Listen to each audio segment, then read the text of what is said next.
খুবই সহজ, বলে বোঝানোর চাইতে আপনারা খুব ভালো করে লক্ষ্য করলে আশা করছি বুঝতে পারবেন।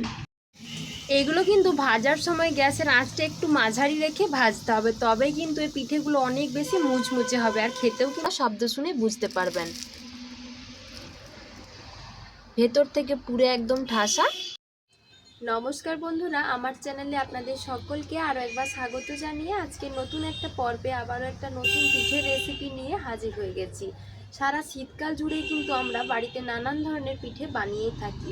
আমিও আজকে বানাবো একদম সাধারণই একটা পিঠে, তবে পিঠেটার ডিজাইনটা এত সুন্দর দেখতে হয় যার জন্য পিঠেটা কিন্তু অনেক বেশি আকর্ষণীয় লাগে।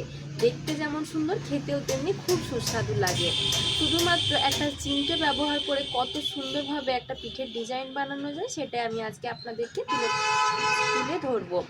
তো চলুন দেরি না করে ঝটপট আমার আজকের রেসিপিটি শুরু করি। এখানে সবার প্রথমে আমি নারকেলের পুরটা তৈরি করে নিচ্ছি। তার জন্য আমি এখানে অল্প কিছুটা পাটালি দিয়েছি, আপনারা চাইলে কিন্তু এখানে যে কোনো গুঁড়ো ব্যবহার করতে পারেন।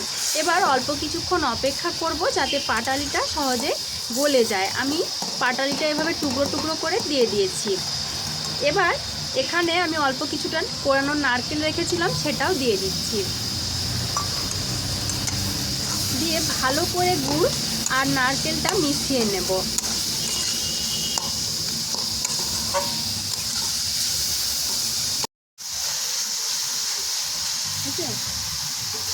তো দেখুন বন্ধুরা, নারকেলের পুরটা কিন্তু একদম শুকনো শুকনো হয়ে গেছে, এর চাইতে আর বেশি শুকনো করার প্রয়োজন নেই। এবার আমি পুরটা অন্য একটা জায়গাতে নামিয়ে নেব।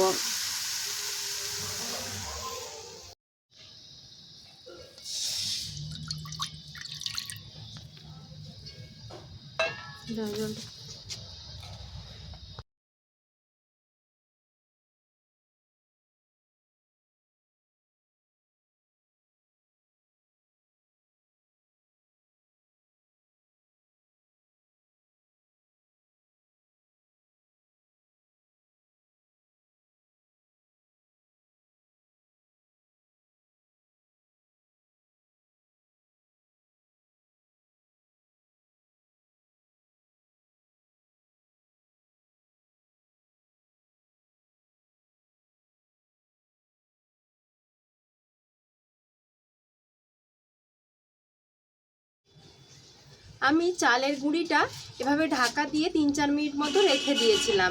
এবার ঢাকাটা খুলে একটা থালার মধ্যে আমি এটা ঢেলে নিচ্ছি।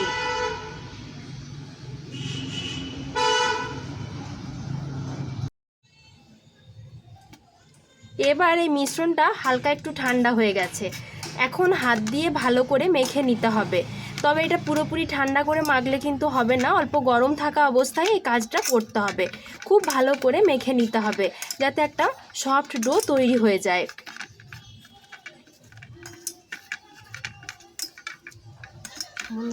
দেখুন বন্ধুরা, সুন্দর করে মেখে নিয়েছি। ডোটা আশা করছি দেখে বুঝতে পারছেন খুব বেশি নরম হয়নি, আবার খুব বেশি শক্তও হয়নি। এর মধ্যে থেকে আমি দুটো ভাগ করে নিচ্ছি, দুটো সমান ভাগে ভাগ করে নিয়েছি। এবার একটা ডোয়ের সাথে আমি সামান্য একটু হলুদ মিশিয়ে দেব। আমরা রান্নার জন্য যে খাবার হলুদ ব্যবহার করি আমি এখানে কিন্তু সেটাই নিয়েছি। আপনারা চাইলে কোনো ফুড কালারও কিন্তু দিতে পারেন। তো দেখুন বন্ধুরা, আমি হলুদটা সামান্য একটু জল দিয়ে গুলে নিয়েছি, এতে করে হলুদটা মেশাতে সুবিধে হবে। এবার হলুদটা আমি দুটো যে ভাগ করেছিলাম তার একটা ভাগের সাথে ভালো করে মিশিয়ে নিয়ে মেখে নিচ্ছি যাতে হলুদ রঙটা সুন্দরভাবে বোঝা যায়। আমি আর একটু সামান্য জল দিয়ে গুলে নেব, এটা মাখতে ভীষণ অসুবিধে হচ্ছে, সে কারণে আপনারা চাইলে কিন্তু এখানে কোনো ফুড কালার ব্যবহার করতেই পারেন।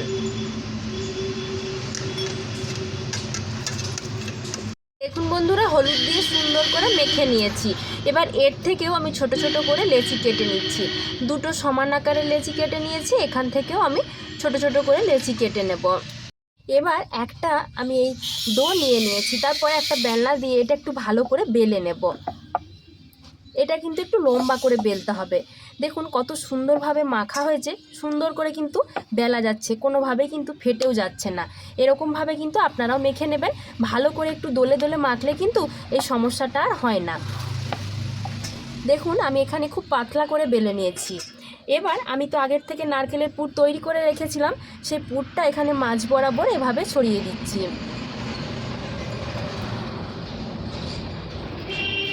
এটা কিন্তু বলে বোঝানোর কিছু নেই, আপনারা খুব ভালোভাবে লক্ষ্য করলে জিনিসটা খুব সহজে বুঝতে পারবেন। এবার দেখুন আমি এই দুটো দিক ধরে এভাবে মুড়ে দিচ্ছি।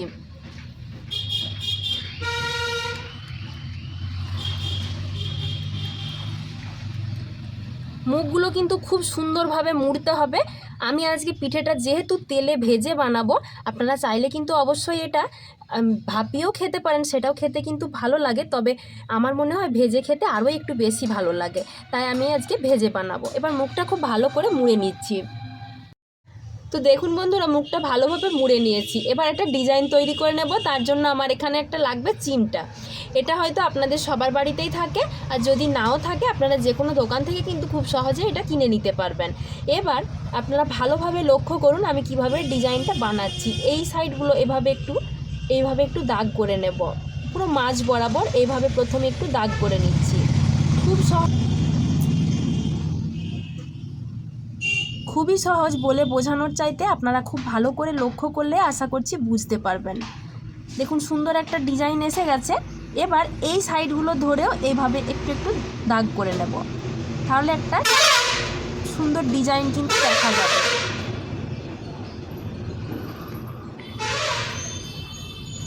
একইভাবে সবটাই আমি করে নিচ্ছি। তো দেখুন একইভাবে একটা পিঠে কিন্তু গোটাটাই আমি এভাবে চিমটে দাগ দিয়ে নিয়েছি। এবার পিঠেটা আমার বানানো হয়ে গেল। একইভাবে আমি হলুদ রঙের একটা পিঠেও আপনাদেরকে বানিয়ে দেখিয়ে দিচ্ছি। এটা দেখতে কিন্তু আরও বেশি সুন্দর লাগবে, যেহেতু এটা কালার দেওয়া আছে সেই জন্য কিন্তু এটা বেশ কালারফুল লাগবে। একইভাবে এটাও প্রথমে আমি লম্বা করে বেলে নেব। তো দেখুন একইভাবে এটাও কিন্তু আমি বানিয়ে নিয়েছি। এবার এটা আমি হাত দিয়ে মাঝ বরাবর এভাবে একটা লম্বা করে দাগ দিয়ে দিচ্ছি। চাইলে এটাও কিন্তু চিমটে দিয়ে বানাতে পারেন, কিন্তু আমি এটা হাত দিয়ে আপনাদেরকে বানিয়ে দেখিয়ে দিচ্ছি। যদি কারোর কাছে না থেকে থাকে তাহলে কিন্তু সেক্ষেত্রে আপনারা হাত দিয়েও খুব সহজে এই ডিজাইনটা করে নিতে পারবেন।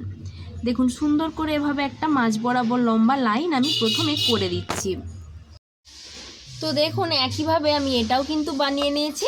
দেখতে কত সুন্দর লাগছে পিঠেগুলো, দেখুন এটা কালার দেওয়া আছে বলে এটা কিন্তু আরও সুন্দর লাগছে। একই রকম করে আমি সবগুলোই প্রথমে বানিয়ে নেব। তো দেখুন বন্ধুরা একইভাবে আমি সব পিঠের ডিজাইনগুলো বানিয়ে নিয়েছি। পিঠেগুলো দেখতে কত সুন্দর লাগছে দেখুন। আপনারাও কিন্তু এভাবে বাড়িতে বানিয়ে দেখবেন। এমনি নর্মাল যেভাবে আমরা পিঠে বানাই তার থেকে এটা দেখতে অনেক বেশি আকর্ষণীয় হয়, আর যেহেতু এটা ভেজে বানাবো খেতে কিন্তু খুব সুন্দর হয়। তো দেখুন বন্ধুরা আমি প্রথমেই বলেছিলাম যেহেতু আমি পিঠেগুলো ভেজে বানাবো তার জন্য এখানে তেল গরম করে দিয়েছি। তেলটা কিন্তু খুব ভালোভাবে গরম করে নিতে হবে। এবার তেলটা গরম হয়ে যাবার পর একটা একটা করে আমি গরম তেলের মধ্যে দিয়ে দিচ্ছি, আর এগুলো কিন্তু ডুবো তেলে ভাজতে হবে। এগুলো কিন্তু ভাজার সময় গ্যাসের আঁচটা একটু মাঝারি রেখে ভাজতে হবে, তবেই কিন্তু এই পিঠেগুলো অনেক বেশি মুচমুচে হবে আর খেতেও কিন্তু বেশ সুন্দর লাগবে। তাই আমি গ্যাসের আঁচটা কমিয়ে দিয়ে একটু সময় নিয়ে উল্টে পাল্টে লাল করে ভেজে নিচ্ছি। তো মাঝারি আঁচে আমি প্রায় 7 থেকে 8 মিনিট মতো এগুলো ভেজে নিয়েছি। এখন কিন্তু সুন্দরভাবে ভাজা হয়ে গেছে। এবার আমি তেলটা ঝরিয়ে নিয়ে তুলে নেব, তারপর একটু ঠান্ডা করে আপনাদেরকে দেখাচ্ছি এটা কতটা মুচমুচে হয়েছে। আশা করছি শব্দটা শুনেই বুঝতে পারলেন যে কত সুন্দরভাবে এগুলো ভাজা হয়েছে। কেমন দেখাচ্ছে? তো দেখুন বন্ধুরা পিঠেগুলো ভেজে তুলে নিয়েছি। কতটা মুচমুচে হয়েছিল তা আশা করছি আপনারা থালাতে রাখার আওয়াজটা শুনে বুঝতে পারছেন। একটা আমি আপনাদেরকে ভেঙেও দেখিয়ে দিচ্ছি। দেখুন কত সুন্দরভাবে ভেতর থেকে তৈরি হয়েছে। আমি এত সুন্দর করে মুড়ার পরও কিন্তু একটা আমার খুলে গেছে, সেটার পুরটা কিন্তু অনেকটা বেরিয়ে তেলটাও আমার একটু নষ্ট হয়ে গেছে। তাই আপনাদেরকে বলছি আপনারা কিন্তু বারবার এখানটা যখন মুড়বেন তখন খুব ভালোভাবে মুড়বেন, তা না হলে কিন্তু তেলটাও নষ্ট হয়ে যাবে, পিঠেটাও নষ্ট হয়ে যাবে। দেখুন বন্ধুরা পিঠেটা কতটা মুচমুচে হয়েছিল তা আশা করছি আপনারা শব্দ শুনে বুঝতে পারবেন। ভেতর থেকে পুরো একদম ঠাসা। আপনারা অবশ্যই এভাবে বাড়িতে বানাবেন, খেতে কিন্তু খুব সুন্দর হয়। তাহলে দেখলেন তো বন্ধুরা, মাত্র একটা চিমটে দিয়ে যে কত সুন্দরভাবে পিঠের ডিজাইন তৈরি করা যায়। এছাড়াও এই ডিজাইনটা ছাড়াও আপনারা কিন্তু এই চিমটের ব্যবহার করে অনেক রকমের ডিজাইন বানিয়ে নিতে পারেন। আর এইভাবে ডিজাইন করা পিঠেগুলো বানালে দেখতেও যেমন সুন্দর লাগে, খেতেও তেমনি সুস্বাদু হয়। আমি যেহেতু পিঠেটা আজকে ভেজে বানিয়েছি, পিঠেটা কিন্তু অনেক বেশি মুচমুচে হয়েছে আর খেতেও খুব সুন্দর হয়েছে। আপনারা চাইলে একইভাবে পিঠেটা কিন্তু ভাপিয়েও বানাতে পারেন। তো আমার আজকের রেসিপিটা আপনাদের কেমন লেগেছে অবশ্যই আমাকে কমেন্টে জানাবেন। ভালো লাগলে লাইক ও শেয়ার করে দেবার জন্য অনুরোধ করছি। তার সাথে চ্যানেলটিতে নতুন বন্ধু হয়ে থাকলে প্লিজ চ্যানেলটা সাবস্ক্রাইব করে আমার পাশে থাকবেন। আজকের মধ্যে এই পর্যন্তই। সবাই ভালো থাকবেন, সুস্থ থাকবেন। ধন্যবাদ।